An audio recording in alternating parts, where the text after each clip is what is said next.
Hey guys, in this quick tutorial I'm going to show you how to fix emails not showing in Gmail inbox. If you find this video helpful, please consider to like this video and subscribe to my channel. In saying that, let's just jump straight into the video.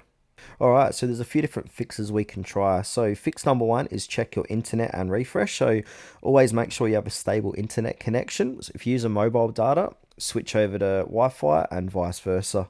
Now, fix number two is to check all mail and spam. So if you got the option to show all mail, click onto that. And now also check your spam folder. Sometimes Gmail filters too aggressively, I've noticed.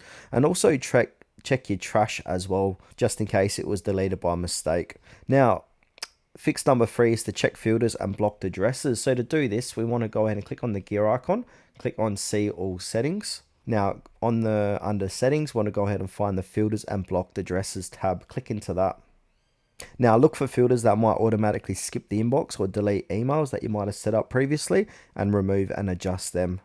Now, the next fix is to check the categories and tabs. So if you're using the web version of Gmail, so mail.google.com, at the top here, we've got primary, we've got promotions, social, and updates. So go ahead and try these tabs here and look out under each tab. Your email might just be there. If you find it, you can go ahead and drag it into primary so future emails land there from that sender. Now, the last fix here is to check your storage space. So if your Google account storage is full, new emails won't arrive there. Now, the best way to check your storage is to go to one.google.com and you can find it here. So at the moment, I've used 11 gigs of 15 gigabytes on this account. So if I get to 15 gigabytes, I might need to sign up, or we might have the option to clean up space as well. So try that first before committing for a subscription.